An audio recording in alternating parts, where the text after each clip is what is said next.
So what if we thought of entrepreneurship as a career? And stop seeing it as a thing that somebody can do when she or he doesn't have anything else to do. What does this mean for joblessness in Africa? So I think the scenario in which they are not just job takers, but job makers is one that we have no option but to pursue. Hi, welcome to the Anzisha Effect podcast. My name is Didi Onwu, and I have the exciting job of telling the stories of very young African entrepreneurs. When I think about our next guest, I see a young person whose incredible mind, passion, and humility has made him the entrepreneur that he is today. Daniel Mukisa is a name I learnt about scrolling through our Anzisha Fellows directory, and then I had the opportunity to put name to the face when I met him in Uganda in 2019. His business, RideLink, was instrumental in helping us conduct our due diligence trips across Uganda last year as we searched for the 2019 top 20 entrepreneurs. Along bumpy roads, in the pouring rain, and in dust storms, I got to know more about Daniel as we traveled to his former high school, met some of the new fellows, and toured Uganda. His entrepreneurial mindset was present in every conversation, and his boisterous laughter was never far. He is hoping you hear more of it as we uncover how he actually started his business. Hi, Didi. Hi, Daniel. How are you? Very well, thank you. How are you? Good, thanks. You know, already I have like a big smile on my face because I know you. Okay, so the first thing I'm going to ask you is just to say your name and introduce yourself, like what's the name of your business and what it is that you do. Okay, so my name is Daniel Mukisa. I'm the CEO and co-founder of RideLink. And RideLink is an logistics and e-transport platform that helps small businesses get connected to professional drivers. And the reason we do this is so that we can bring down the cost of transport in Uganda. And the bigger picture is we want to help businesses be able to do business at a much subsidized cost. Yeah, so that's why we do what we do. So Daniel, I know you joined Anzisha in 2015 and you were just a baby then. You were 21 years old, and I think you joined at the time you co-founded Transporter Corporation Limited, right? Yep. So kind of, let's take it back a bit. How did you start that first business, and what was your understanding of entrepreneurship then? Well, at that time, it was basically just an opportunity that I'd seen in the market.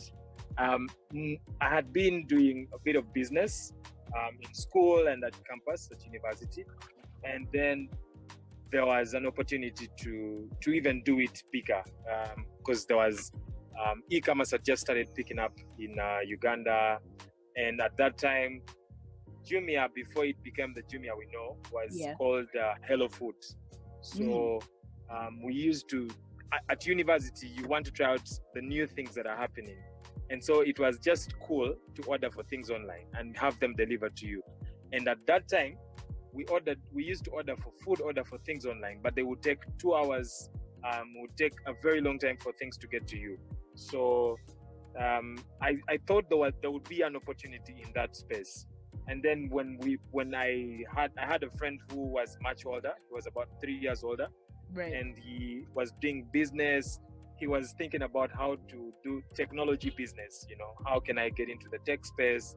And there was a young Daniel who was thinking of, how can I, use technology as well? I'm at university and I'm seeing there is a problem somewhere.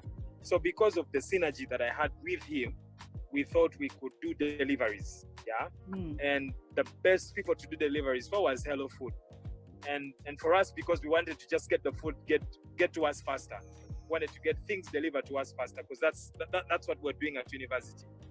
So that's how Transporter came about.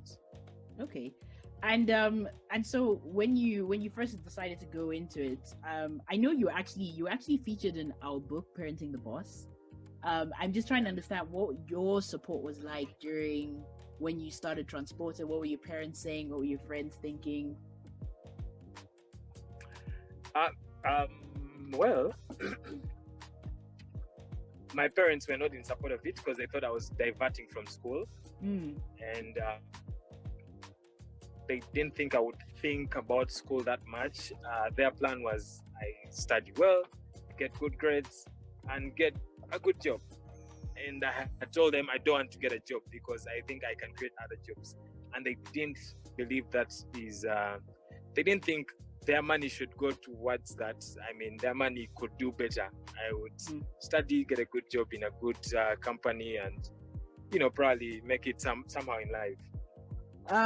And so when you first start, what's the transport industry kind of like in Uganda? Was it easy to break into, or were there barriers that you had to overcome? The difficulty with it was that it was so difficult to convince people who are used to, so transport was basically using borders or motorcycles. Yeah. Now, most of those guys used to move people. So telling them that, look here, you don't have to move people, you can move goods and get paid the same amount or even better, was very hard for them to, first of all, allow, and then telling them that you should be dressed in uniform or look a certain way so that you're professional is very difficult. And the most difficult part was training. So most of these guys are school dropouts, Right. if they even attend school. So getting them to sit in class, they think you're wasting time. Then getting them to use a smartphone to take orders is something that was unheard of. You cannot tell me to get a smartphone, let alone buy a smartphone to take orders. I'm not used to that. I'm used to someone stopping me and they sit on my motorcycle and I move them and they pay me cash. So Right. you're telling them, stop doing that and let's train you so you can do deliveries and you earn more money. And on top of that, you will be using a smartphone to take orders. It just was so difficult to train them and get them to allow it. Yeah, that was the challenge. So did you transition from transport into RideLink, or how did that evolve over time? So yes and no. Yes, because RideLink is essentially doing transport first for people, but now we're doing transport for goods as well. Yeah. But no, because actually transport, we had a falling out with my partner. Our visions were not aligned. And because of that, we fell out.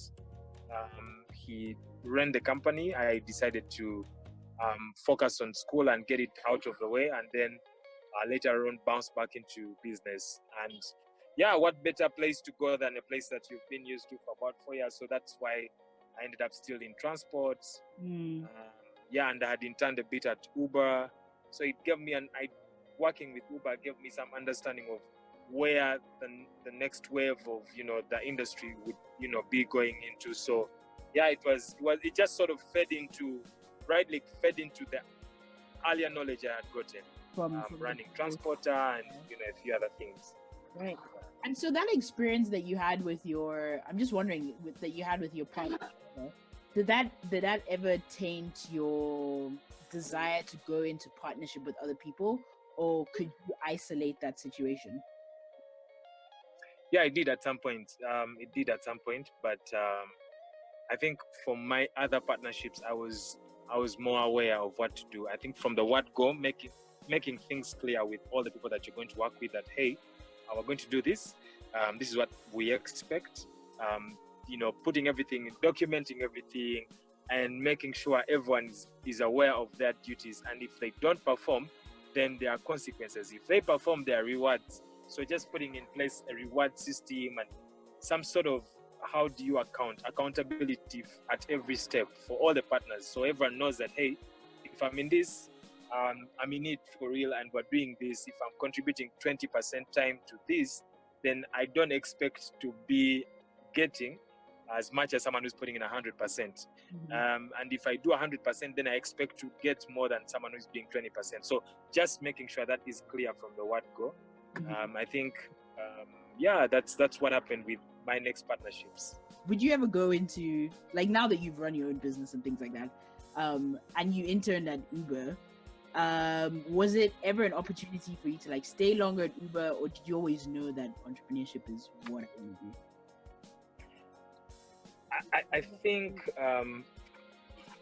so the thing about corporate and entrepreneurship, I think an entrepreneur can be working in an office, yeah, and you're still an entrepreneur, right? Mhm. Like you can be an entrepreneur at your job, you could be an entrepreneur running your own business, you could be an entrepreneur running a non-profit.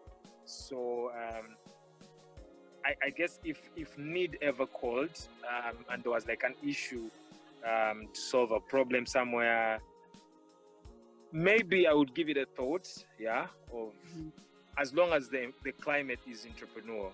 I personally define an entrepreneur as someone that is constantly solving problems, yeah, but with few resources. And that's like the constant cycle. There is few resources, but you need to solve problems. So how do you solve the problems with the few resources? So someone could be at their job, but they still have the problem solving sort of mindset, Yeah. which is like the 90% ingredient of any entrepreneur. That's an interesting definition of an entrepreneur. I never really thought about it that way. That it's those two things, right? Solving your problems and lack of resources. And I wonder if, like, I wouldn't necessarily define myself as an entrepreneur. I think you are. Daniel. I think you are. I mean, I guess I understand where you're coming from, right? And to be fair, because I have like a side hustle, and this is the thing, right? Oh. You see, everybody. So, like, in our generation, I think the side hustle is so common.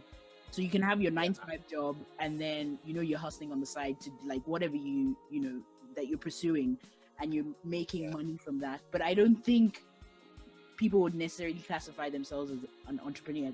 And you've said it in a very simplistic way, right?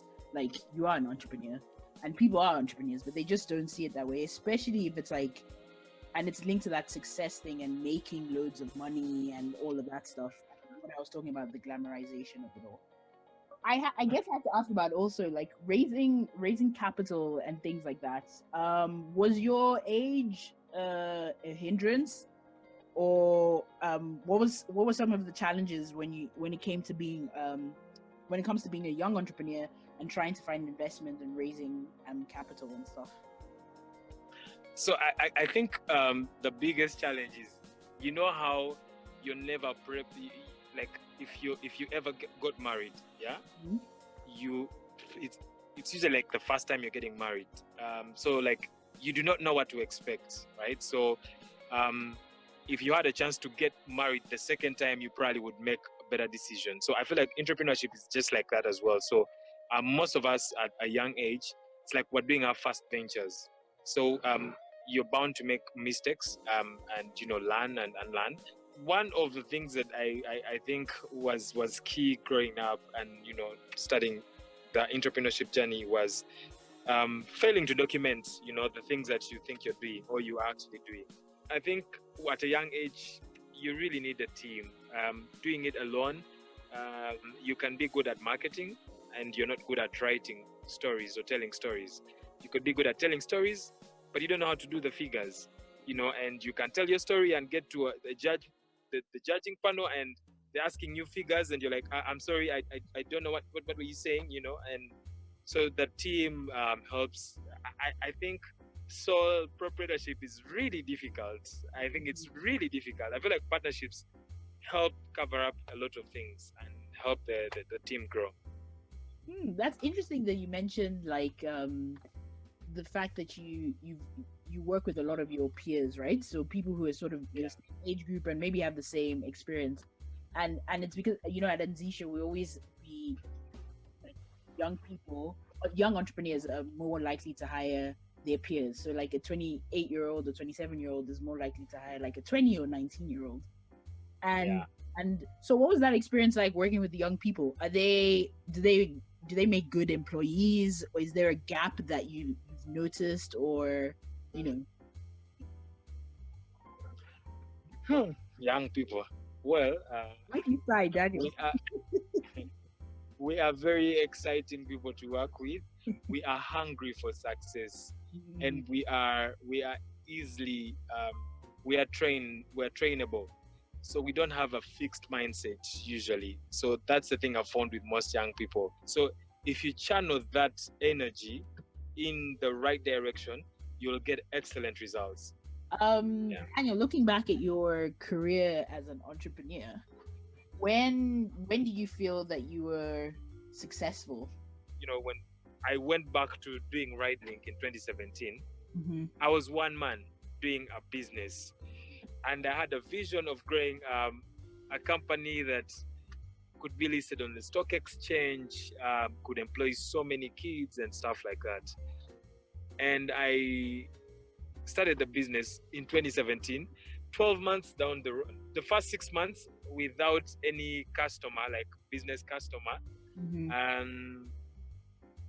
one man. By the end, I think it was after like 18 months, the revenues we had done were about $100 and something thousand. And yet I started with capital less than $1,000. At the time, we had clocked like 18 months. Though we were 4 shareholders, the team had grown to about 10 people, I think. Yeah. So for me, I don't consider that as that much of success, but Okay. it was more of a young man from a village somewhere can actually get into the city and start something, and it can be something, and they don't have to worry about a job, but they can start something and create that security for even their friends. So yeah, for me, that was very, very, very good. And when I finished university and I didn't need to look for a job, yeah, it was really a cool feeling. Yeah. Right. So you've been in entrepreneurship for like 5 years? Yeah, going on. So you're basically an old man, Daniel. We shouldn't I'm very old, Didi. I'm very old. we shouldn't be calling you young anymore. You're a veteran. I'm an old entrepreneur. You're an old entrepreneur. What do you think you know now that you wish you knew then? Yeah, I think documentation. If I knew that I needed to document everything, every part of the business, then I would have done it, and I would have done it a lot. So documentation. So knowing all of that, would you encourage young people to pursue entrepreneurship? Yes, 100%. It's the only way we can move forward as a continent. It's the only way we can move forward as a continent. It's the only way we can get better. Plus, it pays better. Someone is looking for better satisfaction. I think it pays a lot better. A lot, yeah. And so what set of values have helped you be the entrepreneur that you are today? One has been, I think, I don't know if it's a value, but I don't know how you term resilience or not giving up. So the art of just moving forward and not giving up. So what's next for RideLink? What's up your sleeve? What are you doing? What are we getting excited about? I know obviously there's a pandemic, so how are you pivoting or rethinking things? The pandemic has been tough on especially the people that we work with, because again, as RideLink, our focus is to help small businesses to do more. I mean, at a much reduced cost, because we discovered the biggest problem for them is the cost of doing business is high, and transport contributes a great margin to that cost. So much so that if people are moving products, 40% of the cost of a product is on transport. We are focusing a lot as well on movement of goods as RideLink. And we have a couple of companies. Today, we just closed the deal with Unilever. And of course, Jumia, and a couple of brands that are moving into this, because now even the big boys who were just doing wholesale delivery of goods are now moving into doing B2C. They want to deliver to the end customer. So as RideLink, since we're in the transport sector and space, we are doing a lot of it. I definitely think this industry is just going to be, I've noticed here already, there's just a huge spike in transport and thinking how goods are delivered and acquired and all of that stuff. So that's congratulations on Unilever. Thank you, Didi. That's great. So my last question is, Daniel, I'd like for you to finish the sentence for me. An entrepreneur is? An entrepreneur is a cool person that is trying to solve a problem with limited resources, but with a bigger vision in mind. Yeah. That's a good one. Daniel, I can't wait to come back to Uganda. I had a blast. Thank you for taking the time to speak to me today. Your journey is so interesting and so colorful. I know you're going to do well. You always do well.